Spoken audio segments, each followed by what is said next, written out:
Let's start with it. So, good evening, everyone. We will start with the next chapter, basics of digital filtering. So, these are the course outcomes. We have already discussed previously, so I am not going into the details again. So, this chapter it will be taught from these books, Principles of Linear Systems and Signals by B.P. Lati, and second one is the Biomedical Digital Signal Processing, C language examples and laboratory experiments for the IBMR PC by Tompkins J. Willis. Okay, so you must have heard about this heart rate calculation and all these things. So this Tompkins, so we find out using an algorithm which is regarded as Pan-Tompkins algorithm. So this is this Tompkins is one of uh, the person or the scientist who have developed this method for the calculation of the heart rate. Okay, so let's start with the chapter. So, as we all know that in biomedical signals, generally we have the independent variable as the time, and the dependent variables they are the amplitude. So, in case of a thermistor or temperature probe, we get the temperature readings. In case of the SpO2 readings, we get the SpO2 readings over there, which varies over the time. Okay. Now, then what we do, we sample the signal using an impulse train to make it discretized. Okay. So we have already discussed about this discretization process and the digitization process in our previous lectures. So I am moving forward. Yeah. So this one also we have discussed in our previous class. Suppose we are given with a signal xn which is equal to f0, ft, f2t up to f of kt. Then we can get the x of z. We consider this as x. We can get the x of z in this format, and this fz can be represented in this formula, which is regarded as the unilateral Z transform. Okay. So, if you accept this definition, then the Z transform sequence of equation 4.1, if you generalize these terms, 4.1 means over here, whatever the A0, AT components you are getting. So, related to that, there was one equation. So, if you look into that, if you try to find out the amplitude uh, of the what you call Z transform of the amplitude signals, then we can represent it in this form, and this is the generalized Z transform equation. Okay. Now let us take a signal xn equals to 125300. So we have seen that we can easily convert this signal, time domain signal, into the complex plane by applying the Z transform, and we get this equation, right? We get this equation. Now, when we talk about the filters, you will be getting some equation, something like this. Okay. Now, what are the operators involved over here? Okay. So, the first operator is, if you see carefully, so the first operator is the plus sign, which is basically regarded as the adder. Okay. Second is say 2 multiplied by z inverse. So the second is the multiplier. Okay. And the third operator is z inverse. Okay. So these are the three operators which are used for implementing any digital system. For implementing any digital system. Are you getting my point? So, I hope every one of you knows what an adder does and what an this multiplier it would do. Okay. So adder, it will add two signals and it will give you a signal G. Okay. A multiplier, what it will do, you will be having a multiplier where k is a constant.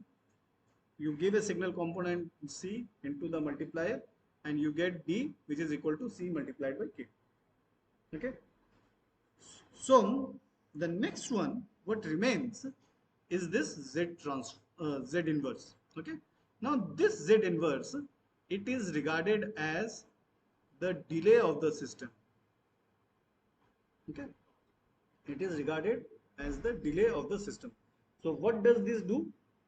Basically, when a signal component, say for example A, comes into the delay, it holds the value for one clock cycle. It holds the value for one clock cycle. Okay. So what does this mean? Say for example, we are giving this xn, say this xn, we are giving it as an input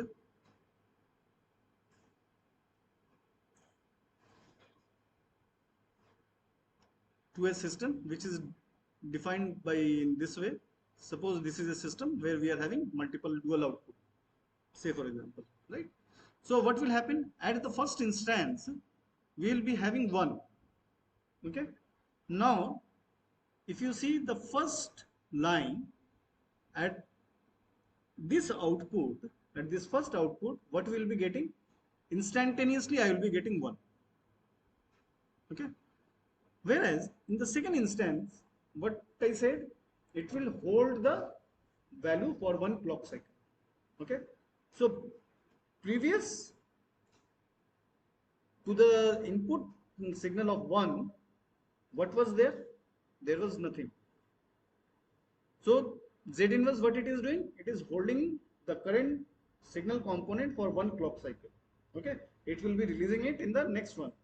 So at this current cycle, what it would look, or what it would release? It would release the previous value, and the previous value is 0. Right? Then we have 2. Here we will be having 2. Instantaneously it will come over here in the first terminal. In the next terminal, what will happen? It will release the previous one, that is 1. Then similarly, if you look into 5, here we will be having 5. However, here we will be having 2. Okay. Then we are having 3. We are having 3. But here we will be having 5. Then over here we will be having 0. Here we will be having 0. Here we will be having 3. And then it goes on 0, 0, 0. It will come and we will be getting that those components. Now the thing is that what happens to z to the power minus 2? So how do we implement that? So the z, there are no operators named or represented for z to the power minus 2.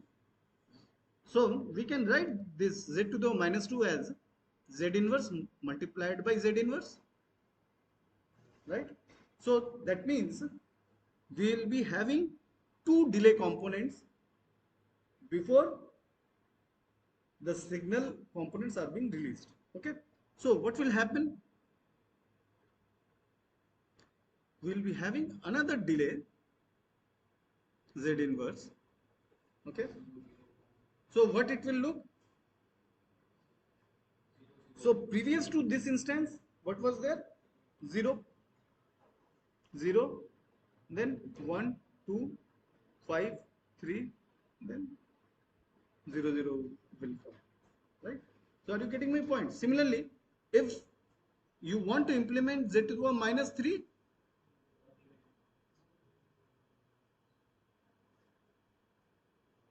so you have to put another here. So herein, if you see, I have given that from the z inverse itself, I am taking tapping this thing. But when you will be implementing the thing, so as this output is coming from here, we will be basically tapping the stuff. Okay. Because I started with only the instantaneous and the z inverse. क्या है पीछे? What you are looking at the back? So similarly, if you look into z inverse, z to the minus 2, after here you can take this, and lastly you can take in this fashion. So both are the same, right? So you can see how the delay it is playing the role. So when we are designing any filter, it is basically these three operators which are being implemented in a specific uh, way so that we get the output. Okay. Another thing what you should keep in mind is that the number of poles in a realizable filter, it should be greater than the number of the zeros. Okay, it should be greater than the number of the zeros. So when we try to realize a filter, if a filter should be having the number of poles which will be higher as compared to the number of the zeros, higher or equal to basically. So before going into the details, when we talk about any digital systems, we have previously discussed that there are two types of filters. One is anti-aliasing filter and the other is reconstruction filter. So let's see what are the properties of these two filters. Okay. So what is the purpose of the anti-aliasing filter? It prevents aliasing by removing the high frequencies before sampling. Before sampling. Okay. So it will be having a cutoff FC which will be equal to FM, which will be equal to FM. Okay. Or you can say Fs by 2. Okay. FC, it would be either FM, maximum signal component, or Fs by 2, it should be. Okay. Usually, when we talk about this anti-aliasing filter, we talked about a dead band. Right? We talked about a dead band. Yes or no? What is a dead band? What is a dead band? I taught you just a couple of classes back. No. So what I told, when you are in the frequency domain, 2 pi is 0 fs and this would be fs by 2, right? So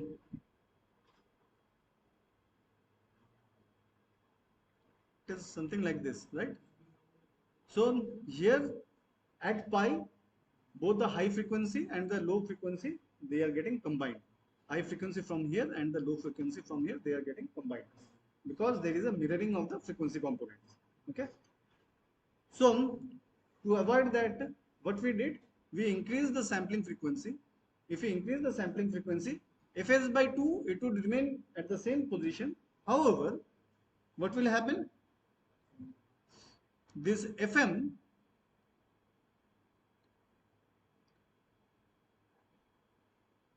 it will not be at pi, but it would be at a position which has been slightly restricted. Okay. So this band where there are no frequency components, it is regarded as the dead band, right? So what happens in anti-aliasing filter, the cutoff frequency is kept slightly lower than the fs by 2. Why? Can you tell me why you would like to keep the anti-aliasing filter slightly lesser than fs by 2?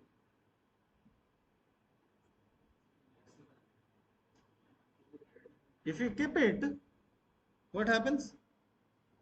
Then your cutoff frequency would be something like this. So you are intentionally creating a dead band. You are intentionally creating a dead band. Okay. So FC should be slightly lower than the fs by 2, and accordingly you can have your fm adjusted or taken into account before you are going for the digitization process. Okay. On the other hand, when you talk about this reconstruction filter, it reconstructs a continuous time signal from digital samples by removing high frequency components. Okay, we talked about when you are generating the analog components, what you are getting, you are just getting some voltage points, and when you are converting into the analog domain, say continuous time domain in fact, so what you are having, initially you are getting a signal over here, you are getting a point over here, you are getting a point over here, here, here, and so on, right? But it is not actually continuous time. So what you are having basically, from here to here it goes like this, then you are having like this, then it goes like this, it comes like this, then it goes like this. So you can see we are having, or we are getting the signal which is not having a smooth curve. Okay, if you look into the output values of the sensor, they are quite smooth. However, herein we are not getting a smooth things. So this phenomena, it is regarded as staircase phenomena. Okay, it is a staircase phenomenon. So we are getting output which looks like a staircase. So since if you see there is a sudden increase in the amplitude values, and again you are going sudden decrease in the amplitude values. So what are these? These are high frequency components. And when you are having these high frequency components, we have to remove that. So how do you remove? We apply the reconstruction filter.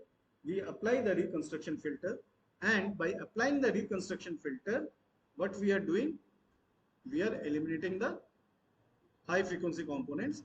And if you are trying to remove the high frequency components, that means you are applying a low pass filter. You are basically applying a low pass filter. Low pass को allow कर रहे हो, and high pass को you are rejecting. Anyone having difficulty in understanding what is low pass filter, high pass filter, band pass filter? Everyone is comfortable? Okay. So what is happening? So we need a this low pass filter to eliminate the high pass components, and we are basically applying this reconstruction filter. And what should be the property of this reconstruction filter? The property of the reconstruction filter would be that your FC should be slightly greater than the Fs by 2. Okay, it should be slightly greater than the Fs by 2, because in the limiting case where Fs by 2 it contains the Fm, so what happens? There might be some frequency component which may be left over, right? Now you may say, sir, again sir, the question is getting replicated, but you have already band limited the signal with Fc less than Fs by 2, okay, in the anti-aliasing filter. So all those frequency components have already been suppressed, right?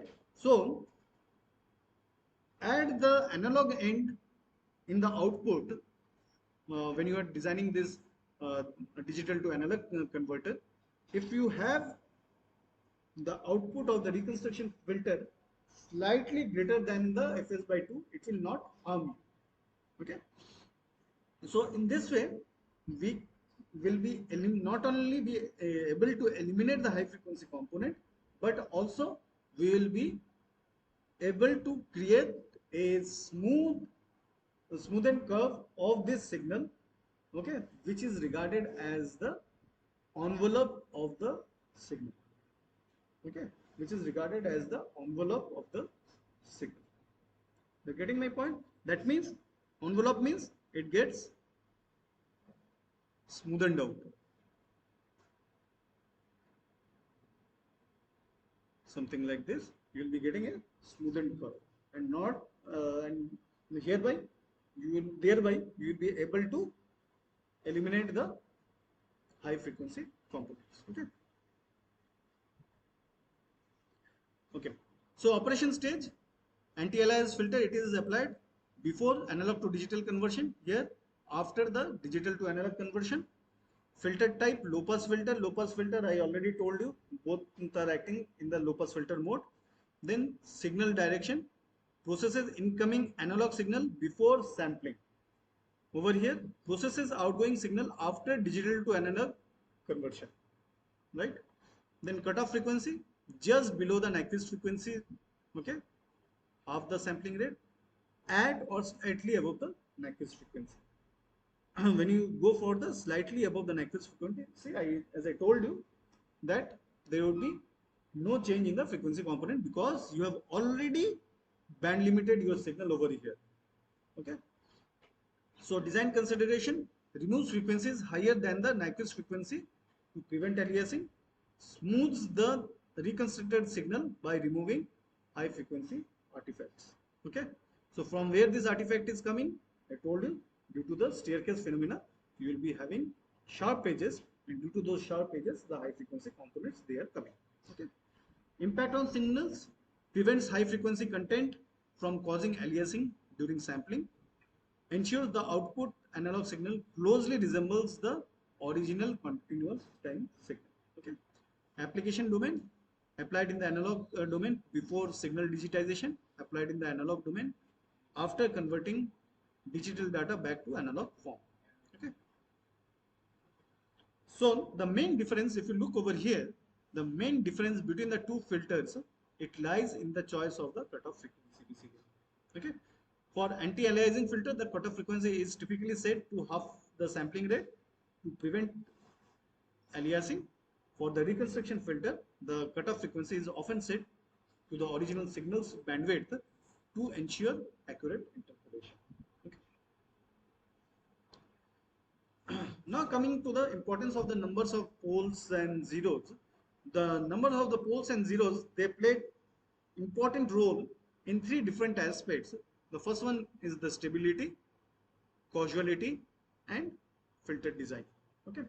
Now we have already discussed that for a filter to be stable, all the poles must lie within the unit circle in the Z plane or in the left half of the S plane. In the last class we have discussed. Okay. The number of poles generally relates to the memory or the feedback in the filter.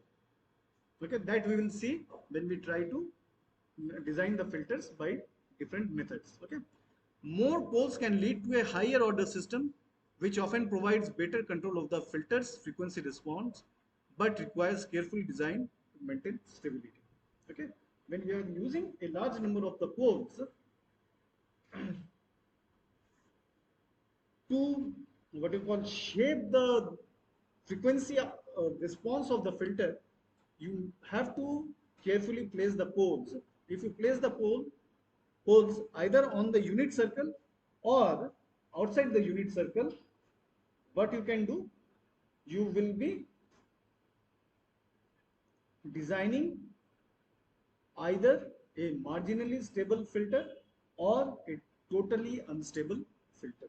So placement of the poles, it would play an important role. So when you are increasing the number of the poles within a given system, the chances of placing a pole at these what you call unliked places, they may increase. Okay, so that you have to keep in mind.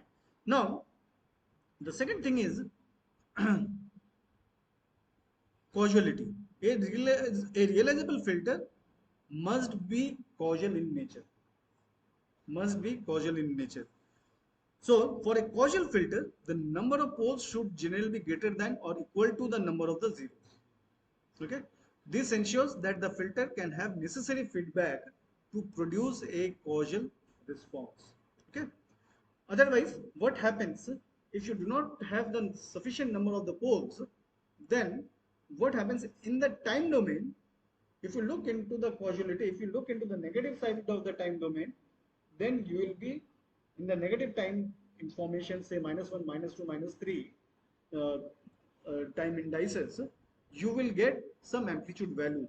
That means you are basically looking into the future values. Okay, so that should not be there.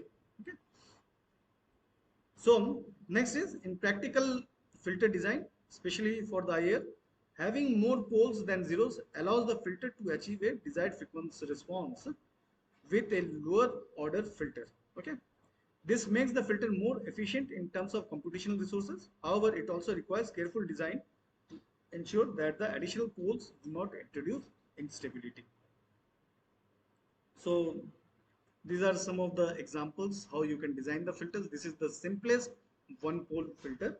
Okay, and over here the modulus of A should be less than 1 so that you can design a stable filter. Similarly, when we go for increasing in the pole, so if you see the zeros has been here.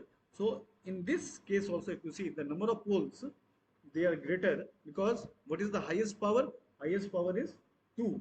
That means there are two number of poles. There will be two solutions and hence there will be two number of poles.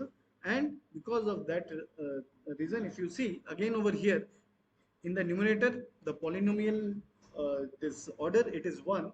That means there is only 1 0. There is only 1 0. Okay. Another important thing that you should keep in mind whenever you are trying to find out the poles and the zeros, you should not work with z to the power minus 1. Okay. In this case, what you should do is that what is the greater order? The over here it is z to the power minus 1. So you multiply both numerator and denominator with z. Okay. So what it would do? It would give you z divided by z minus a. So if you equate this, you will get z equals to a. So that means at a you are having the pole, and when you equate this numerator to 0, that means at the origin you are having the 0. Okay, if you try to analyze specifically at the beginning using this equation, you may get confused and you may say there are no zeros at all. It is not possible that you will be designing something without a 0. Okay, poles and zeros both are needed. Okay, however the number of the poles should either be greater than or equal to 0. So this is what I told you. Okay, when there are more zeros than poles, the filter's impulse response extends into the negative time domain. It implies that there are zeros that are not cancelled by poles. Okay, and what this does this signify? This means the filter is responding to future inputs before they occur.